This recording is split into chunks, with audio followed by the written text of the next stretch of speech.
बार फिर इनका नाम भरत पड़ा है। लेकिन महाराज अब की बार भी ये अबोध बने हुए हैं, जड़ बने हुए हैं। पिता बड़े विद्वान हैं, इनको बड़ा वेदों का ज्ञान दिया, लेकिन महाराज ये कभी कुछ याद नहीं किया। भरत जी महाराज ने सोचा फिर किसी वेद मंत्रों का उच्चारण करूंगा, किसी से आसक्ति होगी तो फिर पुनरपि जन्म पुनरपि मरणम पुनरपि जन्मी जठरे सेना। इन्होंने कोई अध्ययन नहीं किया।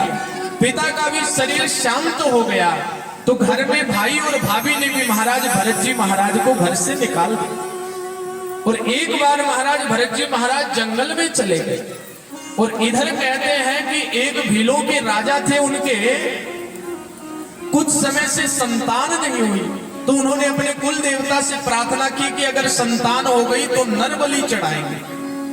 अब जब इनके संतान हुई महाराज, तो संतान की कामना को पाकर के इन्होंने नर बलि के लिए अपने सैनिकों को भेजा कि जाओ जंगल से कोई नर को खोज करके लाओ। तो जब नर को खोजने के लिए गए हैं तो कहते हैं कि यही जड़ भरत जी महाराज मिल गए। और जड़ भरत जी महाराज की जब बलि देने के लिए जैसे ही महाराज माँ के सामने ला करके इनको खड़ा किया, बलि देने लगे, वैसे ही कहते हैं माँ भद्रकाली वहां प्रकट हो जाती है। बोलिए भद्रकाली मैया की।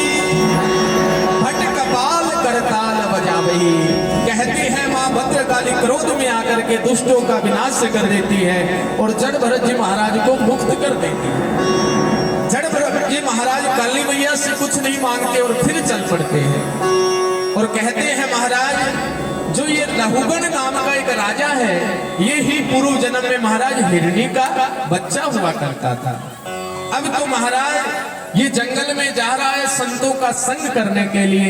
जड़ भरत जी महाराज से इसका मिलन होता है और ये उपदेश देकर के महाराज रहुगण नाम के राजा का भी उद्धार कर देते हैं। आइए आप और हम सब लोग भी मिलकर के महाराज भगवान का चिंतन करें। संत महात्माओं ने बड़ा सुंदर कहा है, जीवन में जब तक अभिमान रहता है परमात्मा का इस जगत में महाराज मिलन नहीं होता है। इसलिए आइए एक बार अपने जीवन का अभिमान छोड़ करके परमात्मा का चिंतन करें। बोलिए बांके बिहारी लाल की, बोलिए कृष्ण कन्हैया लाल की।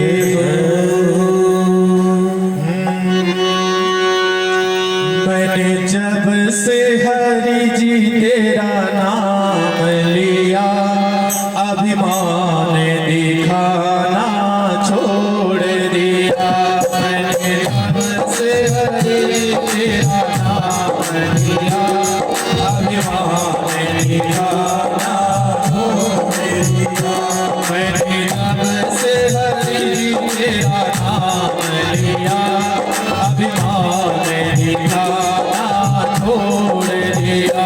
मैंने जब से हरि जी तेरा नाम लिया, अभिमान दिखाना छोड़ दिया।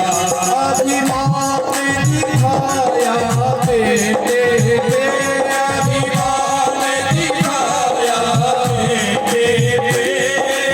आज भरत जी महाराज रहुगण के साथ में सत्संग कर रहे हैं कि अरे रहुगण इतना समय हो गया तुम्हें संतों का संग करते हुए, लेकिन फिर भी तुम्हारी संसार से आसक्ति नहीं छूटी, फिर कैसा सत्संग परमात्मा का कर रहा है। तो आज मानो बड़ा सुंदर रहुगण को उपदेश दे रहे हैं और क्या कह रहे हैं,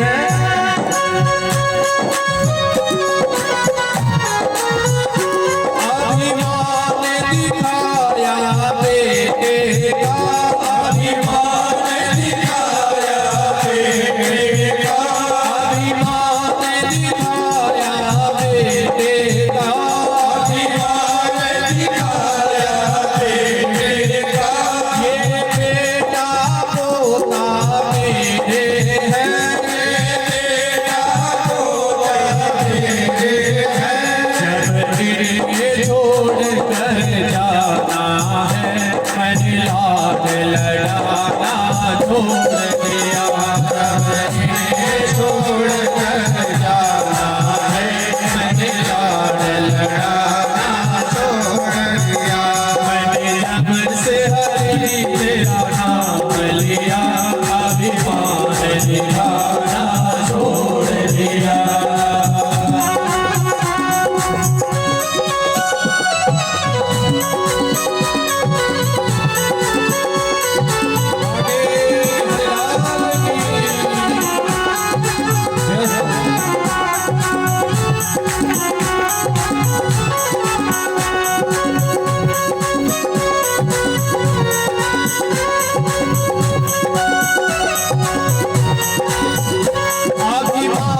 पीछे तक आवाज जा रही है हमारी, सबको समझ में आ रहा है? जीत जीत के समझ में आ रहा है? एक बार दोनों हाथ उठा लें और प्रेम से भगवान से प्रार्थना करनी है। क्या ओ अभिमान दिखाया तो लड़का, अभिमान दिखाया तो लड़का, अभिमान दिखाया तो लड़का, अभिमान दिखाया तो लड़का। यह दौलत शोहरत मेरी है, यह दौलत शोहरत मेरी है, यह दौलत शोहरत मेरी है, दौलत शोहरत मेरी है। जब हाथ पसार के जाना है मैंने इसे तोड़ना छोड़ दिया, जब हाथ पसार के जाना है मैंने इसे तोड़ना छोड़ दिया। मैंने जब से हरि जी तेरा नाम लिया, अभिमान दिखाना छोड़ दिया।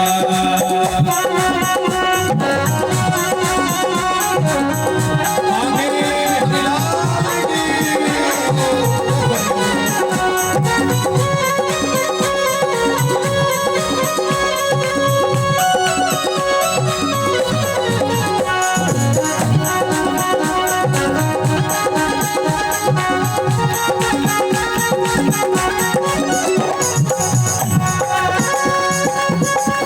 देखिए, जिसको भगवान का नाम लेने से अभिमान जिसका दूर हो गया हो, इस भाव में केवल वही ताली बजाएगा और भगवान से प्रार्थना करेगा। क्या अभिमान दिखाया तो ठीका, अभिमान दिखाया तो ठीका, अभिमान दिखाया तो ठीका, अभिमान दिखाया तो ठीका।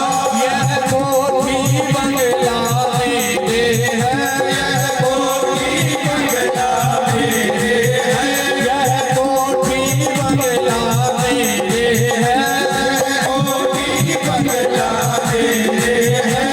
जब इन्हें छोड़ कर जाना है मैंने मोह लगाना छोड़ दिया, जब इन्हें छोड़ कर जाना है मैंने मोह लगाना छोड़ दिया।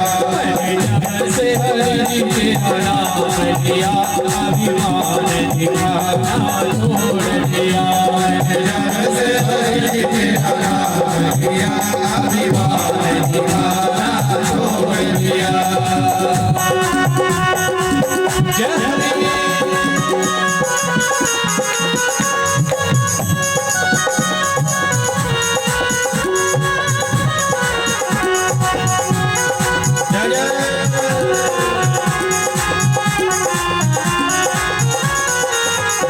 अभिमान दिखाया काया का, अभिमान दिखाया काया का। देखिए भैया, किसी किसी को अपने यौवन पर बड़ा गुमान होता है कि भगवान ने मुझे बड़ा सुंदर बनाया है, भगवान ने मेरे तन को बड़ा सुंदर सजाया है। लेकिन ध्यान दीजिए, जिस प्रकार सूर्य अस्त होता है, जिस प्रकार सूर्य उदय होकर के अस्त होता है, ढल जाता है, उसी प्रकार जीवन में एक ऐसा समय आता है कि यौवन में महाराज सूर्य के समान ढल जाता है। इसलिए संत महात्माओं ने कहा अभिमान दिखाया काया का, अभिमान दिखाया काया का, अभिमान दिखाया काया का, अभिमान दिखाया काया का। ये काया तो बड़ी सुंदर है, ये काया तो बड़ी सुंदर है, यह काया तो बड़ी सुंदर है, ये काया तो बड़ी सुंदर है।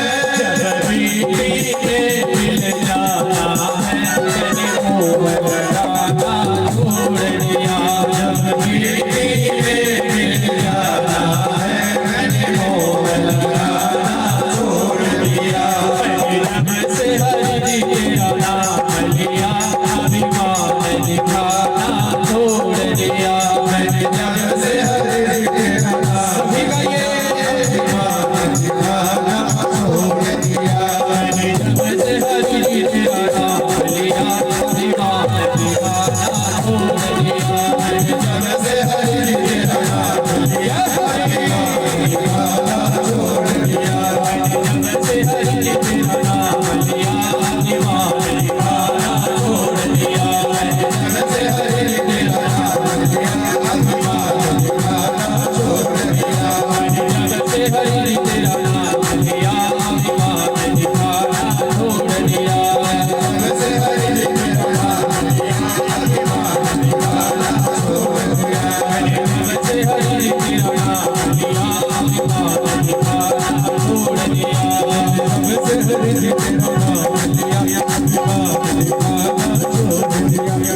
बोलिए भक्त वत्सल भगवान की, कृष्ण कन्हैया लाल की।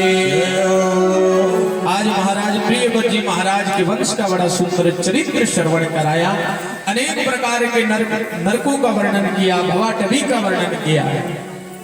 अंत में सुखदेव जी महाराज कहते हैं, अरे राजा परीक्षित, मैं तुम्हें भगवान के नाम की क्या महिमा कहूं। पापी से पापी व्यक्ति भी कलयुग में अगर एक बार भी अपनी जिह्वा से भगवान का नाम ले ले तो बड़े से बड़े पाप संताप महाराज उसके नष्ट हो जाते हैं। राजा परीक्षित ने कहा, महाराज आपकी दृष्टि में कोई ऐसा है जिसने महाराज इतने पाप कर्म किए हो और महाराज अंत में भगवान का नाम लेकर के तर गया हो। बोला हाँ है ना, एक अजामिल नाम का पापी है और महाराज ये ब्राह्मण कुल में जन्म लेकर के कर्मकांड इत्यादि को जानते हुए महाराज एक बार वेश्या में लिप्त हो जाता है और ये अजामिल अपनी पत्नी का त्याग करके वेश्या के संग में ही रहने लग जाता है। और कहते हैं सुखदेव जी महाराज कि इस वेश्या से इस अजामिल को महाराज 9 संतान प्राप्त हुई।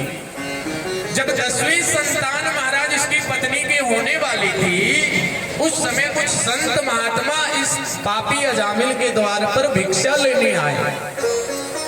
अजामिल की पत्नी ने संतों को अपने द्वार पर देख करके आंखों से अश्रुपात करने लगी कि हाय, आज पापिनी के द्वार पर भी संत महात्मा आए हैं। अश्रुपात करने लगी तो आज उस वेश्या से रहा नहीं गया, उसने अपना सारा पाप संतों को सुना दिया कि महाराज मैं बड़ी पतित हूँ, मैं वेश्या हूँ, मैं आपको भिक्षा कैसे प्रदान करूं। संतों ने महाराज उसकी भिक्षा लेकर के इतना भजन किया और उसको आशीर्वाद दिया। इतने में अजामिल आ गया। अजामिल ने संतों को देख करके कुपित हो गया। लेकिन आज कहते हैं कि संतों के सन्मुख अजामिल के आने से मानो सारे पाप नष्ट हो गए। क्यों? गोस्वामी तुलसीदास जी महाराज रामचरितमानस में कहते हैं,